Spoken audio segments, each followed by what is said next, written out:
Cockroach বা তেলাপোকা ভারতে সম্প্রতি এই বিষয়টি নিয়ে সবচেয়ে বেশি গুগলে সার্চ করা হচ্ছে, ইনফ্যাক্ট সারা বিশ্বব্যাপী সার্চ করা হচ্ছে।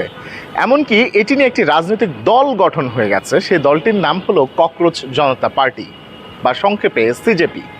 আজকের ভিডিওতে আমরা আলোচনা করব এই ককরোচ জনতা পার্টি কি, এটি কিভাবে তৈরি হলো এবং এর সঙ্গে যত আদ্যপান্ত আছে সব কিছু নিয়ে। তবে চলুন দেরি না করে শুরু করা যাক। আসসালামু আলাইকুম, আমার নাম রিশাদ হাসান। আমি নিউজ এবং নিউজ অ্যানালাইসিস নিয়ে কথা বলি। আজকে আমরা আলোচনা করতে যাচ্ছি ককরোচ জনতা পার্টি, সেটি নিয়ে। ককরোচ জনতা পার্টি জিনিসটি আসলে কি?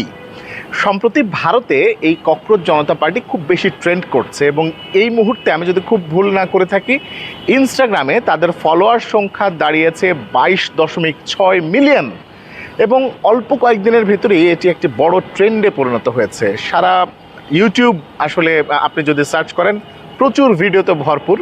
এবং এই ককরোচ জনতা পার্টি নিয়ে আজকে আমরা কথা বলছি। ককরোচ জনতা পার্টি এটি আসলে কোনো রাজনৈতিক দল নয়, এটি তরুণদের একটি একদিকে বলা যেতে পারে মিম কালচার হতে পারে, আবার অন্যদিকে এটি একটি আন্দোলনের প্ল্যাটফর্ম হতে পারে বা নতুন ধাঁচের বা ডিজিটাল আন্দোলন হতে পারে।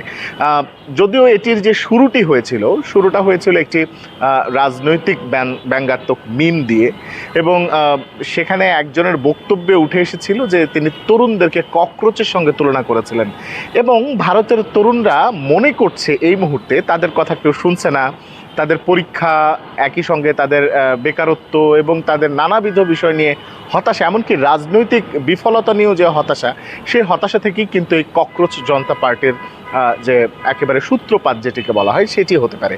এবং এখন পর্যন্ত আমরা দেখতে পেয়েছি যে ইনস্টাগ্রামে কিন্তু প্রচুর মানুষ, একের পর এক মানুষ কিন্তু আসলে এই ককরোচ জনতা পার্টির পেছনে দাঁড়াচ্ছেন এবং নিজেদের আপনি যদি পোস্টগুলো দেখেন, পোস্টগুলোতে দেখা যাবে যে রাজনৈতিক মিম কালচার গড়ে উঠেছে। একই সঙ্গে নিজেদের হতাশার কথা, বেকারত্ব নিয়ে স্যাটায়ার করা বা স্যাটায়ার ধর্মী যে পোস্টগুলো রয়েছে সেই পোস্টগুলো করা হচ্ছে। এখন আসি এটি আসলে কেন তৈরি হলো।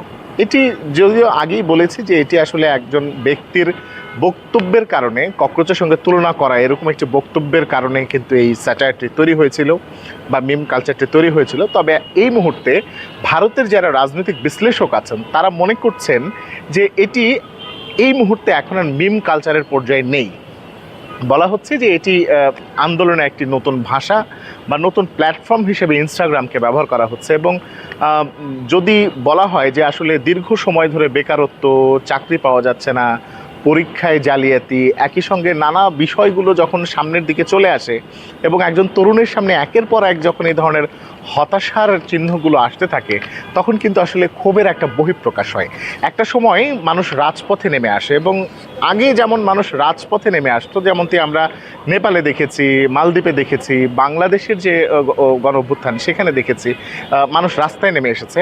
এখন দেখা যাচ্ছে যে মানুষ ডিজিটাল প্ল্যাটফর্মকে এই আন্দোলনের একটা দারুণ প্ল্যাটফর্ম হিসেবে ব্যবহার করছে এবং বিশেষ করে ভারতে এটি বেশ কার্যকরী ভূমিকা পালন করেছে। এবং সমগ্র ভারত জুড়ে যেহেতু 22 মিলিয়নের বেশি ফলোয়ার এবং প্রতি মিনিটেই যেন তাদের ফলোয়ার বাড়ছেই, সুতরাং এই জায়গাটিকে একটা সামাজিক আন্দোলনের যে জায়গাটিকে বলা হয় সেই জায়গাটি হয়তো গড়ে উঠেছে, এমনটা আসলে ভারতের যারা রাজনৈতিক বিশ্লেষক আছে তারা মনে করছেন।